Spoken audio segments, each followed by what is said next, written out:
1977년 8월 15일 밤, 오하이오주의 한 전파 망원경이 종이 위에 숫자를 찍어내고 있었습니다. 평소와 다를 것 없는 밤이었습니다. 프린터는 우주에서 들려오는 잡음을 숫자로 변환해 기록하고 있었고, 대부분의 숫자는 1, 2, 3 우주의 배경 소음치고는 조용한 편이었습니다. 그런데 그날 밤, 종이 위에 찍힌 숫자가 갑자기 달라집니다. 62QJ5. 배경 소음의 35배에 달하는 강도의 신호가 정확히 72초 동안 기록된 것입니다. 며칠 후 이 프린트아웃을 확인한 천문학자는 그 숫자 옆에 빨간 펜으로 한 단어를 적었습니다. 와우.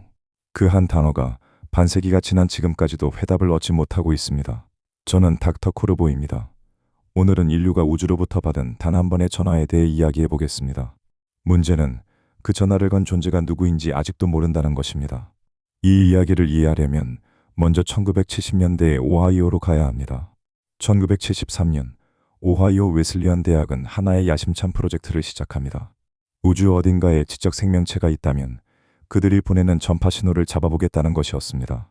이른바 외계지능 탐사, 영어 약자로 세티라고 불리는 프로젝트의 일환이었습니다. 이들이 사용한 도구가 바로 빅이어 전파 망원경입니다. 이름처럼 거대한 귀였습니다. 고정된 포물면 구조로 되어 있어서 스스로 방향을 바꿀 수는 없었지만 지구의 자전을 이용해 하늘을 천천히 훑는 방식이었습니다. 지구가 돌면 망원경의 시야도 함께 돌아가는 셈이죠. 우아하지만 느린 방법이었습니다. 그리고 포착된 신호는 전부 컴퓨터 프린트아웃의 숫자로 기록되었습니다. 1이면 약한 신호, 숫자가 올라갈수록 강한 신호, 9를 넘으면 알파벳으로 넘어갑니다. 대부분의 밤, 프린트아웃은 1과 2로 가득 찬 지루한 종이에 불과했습니다. 이 프로젝트를 운영하던 사람들은 대단한 영웅이 아니었습니다. 대학 소속의 천문학자들이었고 예산은 넉넉하지 않았고 매일 밤 프린트아웃을 확인하는 일은 솔직히 말해 지루한 작업이었습니다. 그중 한 명이 제리 에먼이라는 천문학자였습니다. 그는 빅이어 프로젝트의 자원봉사자였습니다. 정규직도 아니었습니다. 그저 우주 어딘가에서 무언가가 들려올지도 모른다는 희망 하나로 매주 프린트아웃 더미를 들여다보던 사람이었습니다. 수년간 아무것도 특별한 것은 나오지 않았습니다. 우주는 조용했고 프린트아웃은 늘 비슷했습니다. 여러분, 여기까지는 완벽하게 평범한 이야기입니다. 그런데 1977년 8월에 어느 프린트아웃에서 모든 것이 달라집니다. 8월 15일 밤, 빅이어는 평소처럼 하늘을 훑고 있었습니다. 궁수자리 방향, 적경 19시 25분 31초, 적이 플러스 27도 03분 부근, 별로 특별할 것 없는 하늘의 한 지점이었습니다.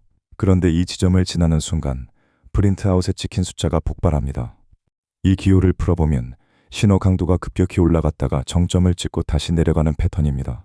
정점에서의 강도는 평소 배경 소음의 약 35배, 주파수는 1420.45MHz, 대역폭은 약 10kHz로 극도로 좁은 범위였습니다. 그리고 이 신호는 정확히 72초간 지속된 후 사라졌습니다. 마치 누군가가 스위치를 켰다가 끈 것처럼. 며칠 후 제리 에먼은 이 프린트아웃을 확인했습니다. 그리고 그 숫자 옆에 빨간 펜으로 크게 적었습니다. 와우. 이 한 단어가 이 신호의 이름이 되었습니다. 만약 그가 좀 더 차분한 사람이었다면 아마 옆에 물음표 하나를 적었을 것이고 이 사건은 과학사에서 훨씬 덜 유명했을 것입니다. 때로는 감탄사 하나가 역사를 만듭니다. 그런데 이 신호에는 아직 말씀드리지 않은 것이 있습니다. 빅이어 망원경은 두 개의 수신 채널을 동시에 운영하고 있었습니다. 채널 3과 채널 4의 두 채널은 같은 하늘 영역을 관찰하되 약 73초의 시간차를 두고 순차적으로 스캔하는 구조였습니다. 지구가 자전하면서 먼저 채널 3의 시야에 들어온 천체가 73초 후에 채널 4의 시야에 들어오는 방식입니다. 즉, 하늘의 고정된 지점에서 신호가 오고 있었다면 채널 3에서 포착된 신호가 73초 후 채널 4에서도 포착되어야 합니다. 논리적으로 당연한 이야기입니다. 채널 3의 프린트아웃에는 62QUJO가 선명하게 찍혀 있었습니다. 그렇다면 채널 4의 프린트아웃에는 무엇이 찍혀 있었을까요? 아무것도 없었습니다. 배경 소음만 기록되어 있었습니다. 73초 전에 우주를 뒤흔들듯 울려 퍼진 신호가 73초 후에는 흔적도 없이 사라진 것입니다. 이것이 와우 신호의 가장 기묘한 점이며 50년이 지난 지금도 완전히 설명되지 않는 부분입니다. 당연히 천문학자들은 즉시 같은 위치를 다시 관찰했습니다. 3일 후인 8월 18일, 빅이어를 같은 방향으로 돌렸습니다. 아무것도 없었습니다. 같은 주파수, 같은 좌표, 침묵뿐이었습니다. 그 후 몇 주, 몇 달, 몇 년에 걸쳐 같은 시도가 반복되었습니다. 다른 관측소들도 합류했습니다. MIT의 우주전파 관측소를 비롯한 여러 세티 프로젝트 시설들이 같은 주파수와 같은 방향을 관찰했습니다. 결과는 매번 동일했습니다. 침묵. 신호는 단 한 번 울리고 다시는 돌아오지 않았습니다. 이 부분을 주목해 주십시오. 72초라는 시간은 우연이 아닙니다. 비기어 망원경이 하늘의 한 지점을 관찰할 수 있는 최대 시간이 정확히 72초였습니다. 지구의 자전 속도에 의해 결정되는 시간입니다. 다시 말해, 신호는 72초보다 더 길었을 수도 있습니다. 단지 망원경이 더 이상 볼 수 없었을 뿐입니다. 우리가 들은 것은 대화의 전체가 아니라 문을 지나치며 엿들은 한 문장이었을 수도 있는 것입니다. 그리고 여기서 예기치 못한 문제가 발생합니다. 이 신호의 주파수 1420.45MHz. 이 숫자가 왜 중요한지 설명드려야 합니다. 우주에서 가장 흔한 원소는 수소입니다. 수소 원자는 특정 조건에서 전파를 방출하는데 그 주파수가 1420.405751768MHz입니다. 천문학에서는 이것을 수소선이라고 부릅니다. 이 주파수는 우주 어디서든 동일합니다. 물리법칙이 같기 때문입니다. 그래서 과학자들은 오래전부터 이런 생각을 해왔습니다. 만약 우주 어딘가에 지적 문명이 있고 그들이 다른 문명에게 신호를 보내고 싶다면 어떤 주파수를 쓸까? 가장 논리적인 선택은 수소선 근처일 것이다. 우주의 모든 문명이 알고 있을 주파수니까 일종의 우주적 공용 채널인 셈입니다. 와우, 신호의 주파수는 이 수소선과 거의 정확히 일치합니다. 차이는 극히 미미합니다. 이것이 우연일 수 있을까요? 물론 가능합니다. 하지만 여기에는 함정이 하나 있습니다. 빅이어가 애초에 이 주파수 대역을 집중적으로 관찰하고 있었다는 사실입니다. 세티 프로젝트 자체가 수소선 근처에서 외계 신호를 찾기 위해 설계된 것이었으니까요. 낚시꾼이 물고기가 많다는 자리에 앉아서 물고기를 잡았을 때 그것이 물고기가 일부러 잡힌 것인지 낚시꾼이 좋은 자리를 골랐기 때문인지 구별하기 어려운 것과 같습니다. 외계 문명의 의도적 신호인지 확률적 편향인지 이 질문에 대한 답은 아직 없습니다. 자, 그러면 이 신호의 정체는 무엇이었을까요? 가장 먼저 떠오르는 가능성은 여러분이 지금 생각하고 계신 바로 그것입니다. 외계 지적 생명체가 보낸 신호. 근거는 분명합니다. 수소선과 거의 일치하는 주파수. 자연현상으로는 설명하기 어려운 극도로 좁은 대역폭. 배경소음의 35배에 달하는 강도. 이 모든 특성은 누군가가 의도적으로 설계한 신호의 전형적인 특징과 일치합니다. 일리가 있어 보입니다. 그런데 말이죠. 만약 이것이 정말로 누군가가 보낸 메시지였다면 왜 단 한 번만 보냈을까요? 통신의 기본 원리를 생각해 보십시오. 메시지를 보내는 쪽은 상대방이 수신했는지 확인할 수 없으니 반복해서 보내는 것이 합리적입니다. 72초짜리 신호를 딱 한 번 보내고 침묵하는 것은 편지를 한 통 보내놓고 답장이 올 때까지 우체통 앞에서 기다리는 것과 같습니다. 다만 이 경우 우체통 사이의 거리가 수백, 수천 광년일 수 있다는 차이가 있을 뿐입니다. 그렇다면 자연현상은 어떨까요? 우주에는 우리가 아직 모르는 것들이 많습니다. 미지의 천체 현상, 새로운 종류의 펄서, 별과 별 사이의 이상한 전파 간섭, 이런 것들이 신호를 만들어냈을 가능성을 배제할 수는 없습니다. 하지만 여기에도 문제가 있습니다.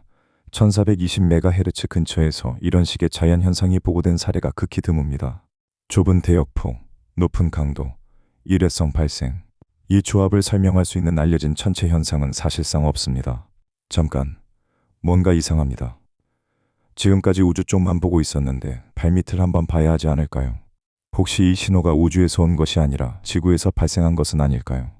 1977년은 냉전의 한복판이었습니다. 미국과 소련의 위성들이 머리 위를 바쁘게 돌고 있었고 군사통신 시스템이 온갖 주파수를 사용하고 있었습니다. 통신 위성이나 군사시설에서 발생한 전파가 비기어의 간섭을 일으켰을 가능성은 충분히 있어 보입니다. 특히 1977년 8월이면 보이저 1호와 2호가 목성을 향해 날아가고 있던 시기이고 소련은 코스모스 위성 프로그램을 활발히 운영하고 있었습니다. 일리가 있어 보입니다. 하지만 여기서도 벽에 부딪힙니다. 공식적인 위성 기록과 지상시설 기록 어디에서도 해당 시간에 1420MHz 근처에서 신호를 발생시킨 출처를 찾지 못했습니다. 그리고 결정적으로 프린트아웃에 기록된 신호의 패턴이 지상 근원과 맞지 않습니다. 신호 강도가 올라갔다 내려가는 곡선은 하늘에 고정된 지점에서 오는 신호가 지구 자전에 따라 망원경의 시야를 통과할 때 나타나는 전형적인 패턴과 정확히 일치합니다. 지상에서 발생한 신호였다면 이 패턴이 나올 수 없습니다. 그러면 마지막으로 가장 단순한 가능성, 장비 오류. 비기어의 채널 3에 일시적인 결함이 발생해서 존재하지 않는 신호를 기록했을 가능성입니다. 채널 4에서 아무것도 잡히지 않은 것이 이 가설을 뒷받침하는 것처럼 보입니다. 하지만 비기어는 수년간 안정적으로 운영되어 온 검증된 장비였습니다. 운영자들의 기술 수준도 높았습니다. 그리고 무엇보다 이 정도 강도의 위양성 신호가 비기어에서 기록된 사례는 전후로 단 한 번도 없었습니다. 갑자기 하필 그날 밤, 하필 그 주파수에서 하필 외계 신호와 동일한 특성을 가진 오류가 발생했다는 것은 솔직히 외계인 가설만큼이나 설명하기 어렵습니다. 채널 4의 침묵에 대해서도 여러 설명이 시도되었습니다.